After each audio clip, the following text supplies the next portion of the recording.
Vamos agora falar sobre royalties, os royalties do petróleo, que os municípios já aguardam há 3 anos a decisão do STF sobre a divisão dos royalties do petróleo.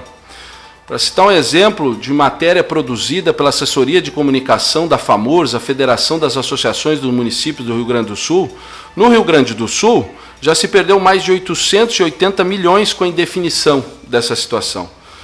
E para conversar e falar sobre isso, temos como convidado hoje o nosso presidente da FAMURS, da Federação das Associações dos Municípios do Rio Grande do Sul, o presidente e prefeito Luiz Carlos Folador. Bom dia, Luiz Carlos. Bom dia, é um prazer enorme falar com vocês, principalmente esse assunto que aborda os royalties do petróleo, a redistribuição da partilha, uma lei já aprovada e sancionada há 3 anos, e que encontra-se no Supremo Tribunal Federal em apreciação. Até então estava com a ministra Carmen Lúcia para dar um parecer sobre uma liminar que foi entrada pelo Estado do Rio de Janeiro. Então está sob júdice no Supremo Tribunal Federal. Neste período já de 3 anos, o Estado do Rio Grande do Sul já perdeu quase 900 milhões de reais. Recursos esses que deveriam de serem destinados para a área da saúde e da educação. 75% para a área da educação e 25% para a área da saúde. Então nós estamos fazendo um trabalho junto à FAMURS, conversamos com a ministra Carmen Lúcia. Recentemente ela deu o parecer, só que a gente não sabe o teor. Se ela é a favor dos 5.430 municípios do país, que uma redistribuição, ou se continua concentrando com o estado do Rio de Janeiro e apenas 30 municípios do Brasil. Sim. Presidente Folador, o senhor e a sua gestão à frente da FAMURS e envolvido no movimento municipalista tem tido uma participação bastante ímpar. Inclusive, a FAMURS, a sua federação, a sua liderança é quem criou o royaltômetro, que é uma análise exatamente das perdas que os nossos municípios tiveram ao longo desse período. Então, tem toda uma análise diária sobre isso. Exato. Nós colocamos o royaltômetro para que a gente possa diariamente estar acompanhando o que o Estado do Rio Grande do Sul pede, porque pede o Estado, e pede os municípios. Então nós não achamos correto, porque o senhor imagine, tem um município lá do Rio de Janeiro, Campo dos Goitacazes. Com o dinheiro dos royalties do petróleo, eles construíram um centro de eventos do carnaval de 80 milhões de reais. 80 milhões de reais era o valor que a FAMURS estava demandando para atender 480 municípios do transporte escolar do Rio Grande do Sul. O senhor imagina, então, um único município, num único investimento, colocou ali num centro de eventos do carnaval, nada contra isso, uma concentração de recursos. Tem um outro município do Rio de Janeiro, que eu não me recordo no momento o nome do município, mas eu me recordo o que acontece lá. É um município pequenininho aí de 6 ou 7 mil habitantes. Eles estão bancando um time naquela cidade para a primeira divisão do Rio de Janeiro. E o estádio lá tem lugar para 370 pessoas apenas. E o município banca uma primeira divisão, e esse time acabou entrando na primeira divisão, disputando lá com o Flamengo, e outros times lá do Rio de Janeiro. O senhor imagine com o que? A concentração do recurso dos royalties do petróleo, que poderiam ser distribuídos para o país. E para ações, essa mobilização, pois não? Sim, e para ações mais necessárias, mais atuais, mais desejadas pelas nossas comunidades, como investir na saúde, na educação, e o futebol deixa para a iniciativa privada, Claro, com certeza. Nada contra. Tem outro lugar que eles bancam time de basquetebol. É o mais caro do mundo. Um time de basquetebol é mais caro que o próprio futebol para manter, lá no Rio de Janeiro também. Claro. Então há uma concentração muito grande. E a concentração de recursos, ela permite o quê? O superfaturamento, a corrupção, Sim. E o privilégio.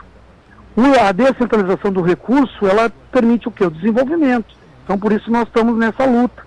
Esperamos que a decisão da ministra Carmen Lúcia seja favorável, né? A lei que já foi sancionada, é uma lei federal, ela já é existente. Sim. Entendeu? O movimento municipalista, o senhor como atuante, envolvido nessa situação e uma pessoa que tem levado à frente essa discussão também, o que o movimento no conjunto, porque isso afeta o país inteiro, afeta todos os nossos municípios, que estão também hoje clamando falta de recursos, falta de dinheiro. Desculpa, está fugindo um pouquinho o sinal. Oi, ouve agora? Agora sim. Beleza. Agora sim. Mas os nossos municípios, como eu ia dizendo, presidente, enfrentam essa questão num contexto geral, no contexto país, Brasil, todos eles vêm enfrentando. Então, o que o nosso municipalista, o conjunto dos nossos municípios tem feito, pela sua liderança, também a sua participação, não só no Rio Grande do Sul, mas no conjunto todo, para fazer com que talvez a ministra ou o STF tome uma iniciativa nesse sentido? Nós encontramos com ela ano passado aqui na Assembleia Legislativa, ela veio num evento aqui no Ministério Público. Estamos solicitando uma audiência com a ministra desde o início do ano. Estamos ainda aguardando, falamos com a assessoria dela, para que a gente possa conversar com a ministra e levar esse pleito. Agora a gente vai ter que ir para uma outra esfera, né?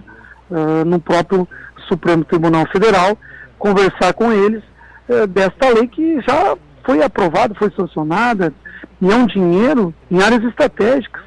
Investimento na saúde e na educação. Claro. Os municípios enfrentam a maior crise de todos os tempos. Eu estou no segundo mandato e eu não tenho notícia de um período tão difícil, sem dúvida, do ponto de vista financeiro para as prefeituras. Tanto é que no ano passado, 96% dos municípios do Rio Grande do Sul tomaram medidas de ajuste, até mesmo exonerando secretários, cargos de confiança, função gratificada, cortando horas extras, cortando até o mesmo salário do próprio prefeito. Então, as medidas são mais diversas que os municípios buscam de ajuste. E agora, a aprovação dessa lei viria um novo alento, né, de novos recursos importantes, principalmente neste ano, que é um ano de final de mandato. Claro. Né, e as contas têm que fecharem com equilíbrio. Sem dúvida. Vendo toda essa situação que o senhor coloca das dificuldades dos nossos gestores municipais, dos nossos prefeitos, para assumir os compromissos com as suas comunidades e ver isso tudo parado em razão de uma decisão que, com todo o respeito à ministra, já deu tempo para ela analisar e reanalisar e revisar várias vezes, porque esse é um assunto que teria que estar na pauta. A gente vê tanta decisão rapidinha saindo aí, essa que influencia tanto em tanta gente, tanto na nossa sociedade como um todo, merecia do STF uma análise, um carinho mais apurado. Com certeza. Presidente Folador, nós agradecemos a sua participação, né? Deixamos o microfone aberto aqui na Rádio dos Municípios, para que sempre que o senhor tenha alguma informação ou queira fazer contato e mobilizar com os nossos... Me proponho a um dia, e pessoalmente aí, se vocês aceitarem, a gente poderia fazer um programa aí. Por favor. Eu levo os diretores nossos da FAMURS, porque os municípios é a base de tudo. A base de uma nação, de um país, é o município. Então nós temos que fortalecer o município para que os estados se fortaleçam e a União mais ainda. Então nós colocamos à disposição, nós temos várias ideias de pacto federativo, novos encaminhamentos aí para debater com vocês em alto nível. Olha, que bom, nós ficamos felizes porque aqui na Rádio dos Municípios, o município está sempre em primeiro lugar e efetivamente nós comungamos dessas suas posições, presidente, sem nunca termos conversado anteriormente sobre esses aspectos e efetivamente entendemos que os nossos cidadãos, os nossos munícipes precisam entender um pouquinho mais sobre as condições dos nossos municípios para compreender o papel que os nossos gestores, as discussões que as nossas associações abordam e discutem em relação à defesa do interesse dos nossos municípios, da causa municipalista como um todo. Presidente, os microfones estão abertos, a rádio está aqui, com certeza lhe faremos o convite, né, para que esteja aqui conosco, possa participar aqui ativamente. Né, estamos abertos ao vivo para todo o país, na radiodosmunicípios.com.br. Obrigado, presidente. Um abraço, bom trabalho a todos. Obrigado.